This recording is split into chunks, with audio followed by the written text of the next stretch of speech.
Hello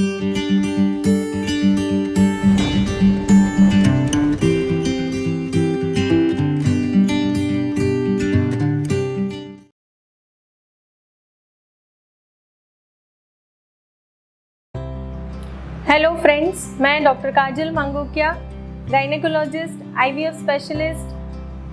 from Orchid hospital and IVF centre Surat. नमस्कार, आपका स्वागत है ऑर्किड पेशेंट्स अवेयरनेस सीरीज़ में। और आज का जो टॉपिक मैं लेकर आई हूँ बहुत ही कॉमन टॉपिक है, सिजेरियन सेक्शन। सिजेरियन सेक्शन क्या होता है, क्यों आपको लगता है कि अभी सिजेरियन सेक्शन के रेट बढ़ गए हैं, और तीसरा कि मोस्ट इम्पॉर्टेंट सिजेरियन सेक्शन के इंडिकेशन क्या क्या होते हैं, यानी कि कौन से पेशेंट को सिजेरियन सेक्शन की आवश्यकता पड़ती है। पहले मैं आपको बताती हूँ कि what is the basic meaning of caesarean section. Caesar जो है उसका मतलब है कि जैसे मेरे लास्ट वीडियो में मैंने बताया था कि नॉर्मल डिलीवरी के लिए क्या क्या क्राइटेरिया होते हैं, नॉर्मल वजाइनल डिलीवरी कौन से पेशेंट में पॉसिबल होती है और कौन से पेशेंट में नहीं पॉसिबल होती है। तो जो पेशेंट है जिसमें नॉर्मल वजाइनल डिलीवरी पॉसिबल नहीं है और ऐसे जो पेशेंट है उसमें सिजेरियन सेक्शन की आवश्यकता पड़ सकती है। सिजेरियन का बेसिक मीनिंग है कि एब्डोमेन, जो पेट का जो भाग है वहाँ पे कट लगा के और यूट्रस जो है वहाँ पे लोअर सेगमेंट में हम लोग कट देके और बच्चे को बाहर निकालना, that is the basic meaning of caesarean section. Caesarean section के जो टाइप्स होते हैं, एक रहता है कि इलेक्टिव सीजर होता है और एक रहता है कि इमरजेंसी में सीजर करना पड़ सकता है। फ्रेंड्स, काफ़ी लोगों को ऐसा लगता है, जैसे बुज़ुर्ग वगैरह हैं उनको, कि पहले तो हमारे ज़माने में इतने सीज़र नहीं होते थे। हमारे ज़माने में घर पे ही डिलीवरी हो जाती थी और मैक्सिमम नॉर्मल डिलीवरी होती थी, दाही वगैरह के पास वो लोग करवाते थे। सो फ्रेंड्स, अभी मैं बताना चाहती हूँ कि जैसे आज के इस आधुनिक युग में जो भी फैसिलिटीज़ है अपने पास, साइंस इतना एडवांस हो चुका है कि अपने पास जो डायग्नोस्टिक मोडालिटीज़ है, जैसे हमारे ऑर्किड हॉस्पिटल में हमारे पास ऐसे सब मशीन है कि जिसमें बच्चे को अगर इनिशियल लेवल पे तकलीफ़ हो रही है, फीटल डिस्ट्रेस है, तो वो हमें जल्द ही पता चल सकता है। और ऐसे जो केसेस हैं कि जिसमें हमें डिसीजन लेना पड़ सकता है सीज़र के लिए, वह जल्दी हमें पता चल सकता है। दूसरा है कि फॉर्सेप्स डिलीवरी वगैरह के जो रेट है वो काफ़ी अभी डाउन हो चुके हैं, क्योंकि फॉर्सेप वगैरह एक ट्रॉमेटिक डिलीवरी माना जाता है और उसके भी काफ़ी सारे कॉम्प्लिकेशंस होते हैं। दूसरा है कि डिस्ट्रक्टिव जो प्रोसीजर थी वह सब प्रोसीजर्स अभी बैंड हो गई है, तो इसके लिए जो सिजेरियन डिलीवरी है उसको, अगर वो पेशेंट में नॉर्मल डिलीवरी नहीं हो सकती है तो सीजर को काफ़ी सेफ माना जाता है। प्लस अभी जो ऑपरेटिव प्रोसीजर हैं, ऑपरेटिव स्किल्स हैं और जो गैजेट्स वगैरह हैं वो बहुत सारे अच्छे आ चुके हैं। इवन सोनोग्राफी में भी इतना एडवांस आ चुका है कि जो कलर डॉपलर वगैरह हम एडवाइस करते हैं तो उसमें पहले ही हमें पता चल जाता है कि यहाँ पे ब्लड सर्कुलेशन कॉम्प्रोमाइज्ड है, बच्चे का जो ब्लड सर्कुलेशन ब्रेन में जो हो रहा है वो, और प्लेसेंटल सर्कुलेशन जो है उसमें डिसोसिएशन है। तो ऐसे सब पेशेंट को, जैसे सीवियर IUGR वगैरह है, वह सब हम डायग्नोज अर्ली कर सकते हैं। और दूसरा बहुत ही कॉमन फैक्टर कि पहले एज एट मैरिज जो था 18-19 साल में शादी हो जाती थी, अभी की जो लड़कियां हैं वो करियर ओरिएंटेड हो चुके हैं, 30-31 के बाद उनकी शादी होती है, फैमिली प्लानिंग होता है, तब तक उनकी एज 34-35 हो जाता है। यह जो पेशेंट्स है वह सब high risk patient, elderly primi जो है, यह सब हाई रिस्क प्रेगनेंसी माने जाते हैं। तो यह जो पेशेंट्स है उसमें सीजर करने की आवश्यकता पड़ सकती है।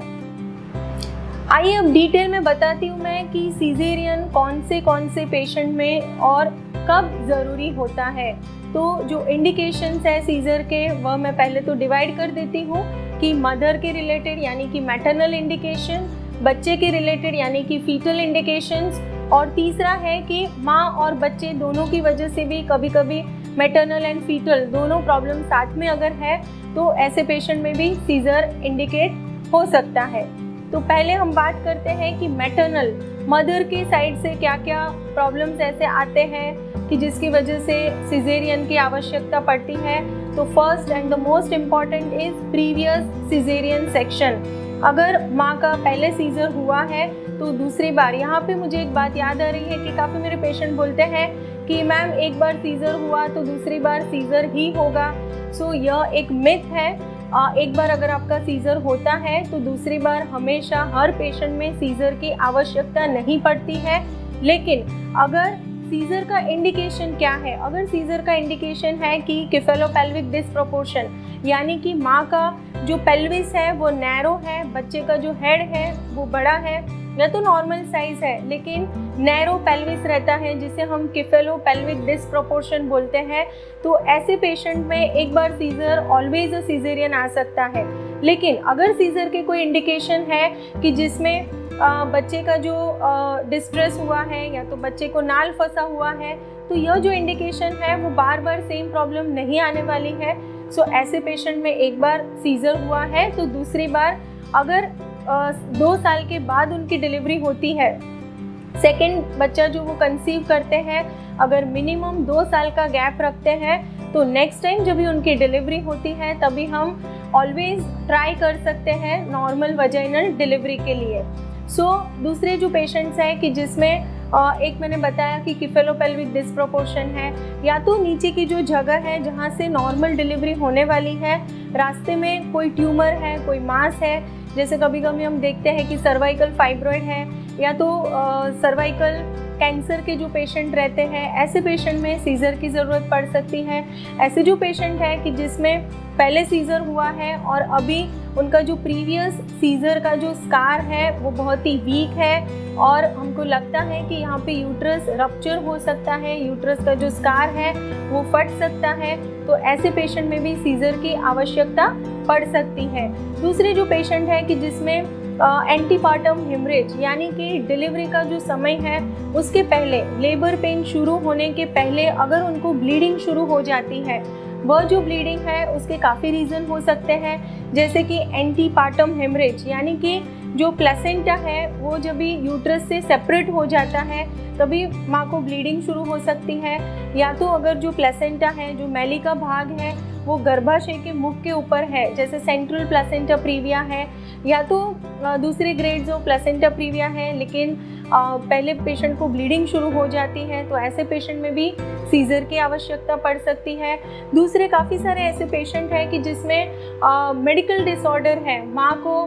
ब्लड प्रेशर की प्रॉब्लम है, प्रेगनेंसी इंड्यूस्ड हाइपरटेंशन है, या तो माँ को खींच आई है, कन्वल्जन आए हैं जिसे हम एक्लेम्सिया बोलते हैं, या तो हार्ट डिजीज़ वगैरह के जो पेशेंट्स रहते हैं, तो इसमें भी काफ़ी पेशेंट को सीज़र की आवश्यकता पड़ सकती है। दूसरे है कि मैटरनल ऑब्स्टेट्रिक प्रॉब्लम्स, यानी कि जैसे मैंने पहले बताया कि माँ की जो एज है एल्डरली प्राइमी, जैसे 35 एज के ऊपर की मदर है, एल्डरली प्राइमी ग्रेविडा हम बोलते हैं उसको, या तो उनको प्रीवियस हिस्ट्री है कि मल्टीपल अबॉर्शंस हुए हैं, 3 और मोर अबॉर्शंस हुए हैं, बैड ऑब्स्टेट्रिक हिस्ट्री है, जैसे अभी बीच में मेरे पास पेशेंट था कि शी हैड प्रीवियस 9 अबॉर्शंस, तो जिनको अभी पहले 9 अबॉर्शन हुए हैं उनको हम नॉर्मल डिलीवरी का ऑप्शन हालांकि नहीं देते हैं, क्योंकि यह जो प्रेगनेंसी है ये बहुत ही प्रीशियस प्रेगनेंसी मानी जाती है। और दूसरे जो पेशेंट है कि जिसमें बार बार अबॉर्शन हो रहे हैं बिकॉज उनका जो गर्भाशय का जो मुख है वो वीक है, और अगर वहाँ पे हमने लैप्रोस्कोपिक या तो एब्डोमिनल स्लिंग लगाया है, यानी कि लैप्रोस्कोपी से वहाँ पे एक जो स्लिंग आती है वह अगर हमने टाई किया है, तो ऐसे पेशेंट में भी नॉर्मल डिलीवरी पॉसिबल नहीं होती है और यह पेशेंट में हमेशा सीज़र से ही बच्चा लेना पड़ सकता है। दूसरे है कि अभी फीटल इंडिकेशन, यह हमने बात की अबाउट दी मैटरनल इंडिकेशन। अभी बच्चे में ऐसे क्या क्या प्रॉब्लम आ सकती है कि जिसकी वजह से हमें सीज़र करना पड़ सकता है, जैसे कि अक्यूट फीटल डिस्ट्रेस, अभी तक बच्चे की धड़कन वगैरह सही चल रहा था और सडनली ऐसा होता है कि बच्चे की धड़कन कम होने लगती है, बच्चे को डिस्ट्रेस होने लगता है, तो ऐसे समय में हमें सीज़र लेना पड़ सकता है। या तो बच्चे का जो पोजीशन है, नॉर्मल पोजीशन जो है वो किफेलिक रहता है, यानी कि बच्चे का हेड नीचे के भाग में रहता है और बच्चे के जो पैर है वो ऊपर के भाग में रहते हैं और वर्टिकल रहता है। लेकिन अगर बच्चे का पोजीशन टेढ़ा है, यानी कि बच्चा फीटस जो है वो टेढ़ा है, यानी कि ट्रांसवर्स पोजीशन है, या तो काफ़ी बार हम देखते हैं कि ट्विंस प्रेगनेंसी है, उसमें दोनों बच्चे ट्रांसवर्स है, या तो लॉक्ड ट्विंस है, एक केफेलिक है, एक ब्रीच है, फर्स्ट प्रेगनेंसी है किसी की और प्राइमी विथ ब्रीच कि पहला बच्चा जो है वो पैर से है, तभी ऐसे पेशेंट में भी सीजर की आवश्यकता पड़ सकती है। तीसरा है कि मैटरनल एंड फीटल, जैसे मैंने बताया कि मैटरनल इंडिकेशन, तो इसमें से भी जैसे फॉर एग्जांपल हम लेते हैं कि नॉर्मल डिलीवरी के लिए हम कोशिश कर रहे हैं लेकिन प्रोग्रेस नहीं हो रहा है, या तो ऑब्स्ट्रक्टेड लेबर हो जाता है, और प्लस उसके साथ साथ मदर को प्रेगनेंसी इंड्यूस्ड हाइपरटेंशन है और बच्चे को भी डिस्ट्रेस हो रहा है। सो यह जो सिनारियो है जिसमें मैटरनल, फीटल और तीनों प्रॉब्लम्स है साथ में, तो ऐसे पेशेंट में भी सीजर की आवश्यकता पड़ सकती है। फ्रेंड्स, यहाँ पे मैं मैसेज देना चाहती हूँ कि अगर आपको सीजेरियन एडवाइस किया है तो आपको घबराने की ज़रूरत नहीं है, क्योंकि सीजर जो है एक बार सीजर हुआ तो दूसरी बार सीजर ही आएगा, यह डर हमेशा हर मदर और उसके जो रिलेटिव्स हैं उनके माइंड में रहता है। लेकिन मैं यहाँ पे बताना चाहती हूँ कि अगर आपके नॉर्मल डिलीवरी के जो क्राइटेरिया है वह सेटिस्फाई हो रहे हैं तो ऑब्वियसली कोई भी डॉक्टर रहेंगे, हमेशा उनका फर्स्ट प्रायोरिटी रहता है कि नॉर्मल डिलीवरी के लिए जाए। लेकिन जैसे मैंने अभी बात की इंडिकेशंस कि सीजर के क्या क्या इंडिकेशन होते हैं, अगर आप में भी ऐसे कोई इंडिकेशन है और आपको सीजर एडवाइस किया जाता है फ्रेंड्स, तो आपको घबराने की ज़रूरत नहीं है। और आपका सीजेरियन से जब डिलीवरी होता है तो माँ बच्चा सुरक्षित होने के चांसेस बढ़ जाते हैं, बच्चे को भी तकलीफ आने के या तो NICU में ज़्यादा या तो ICU में रखने के चांसेस काफ़ी हद तक कम हो सकते हैं। और मैटरनल मोर्टालिटी जिसे हम बोलते हैं, फीटल मोर्टालिटी एंड मॉर्बिडिटी, हम काफ़ी हद तक रिड्यूस कर सकते हैं। So once again thank you friends for watching this video. अगर आपके सीजर के रिलेटेड या तो और कोई गाइनेक इनफर्टिलिटी रिलेटेड टॉपिक पे कोई भी क्वेश्चंस है तो आप कमेंट बॉक्स में ज़रूर से लिखें। धन्यवाद।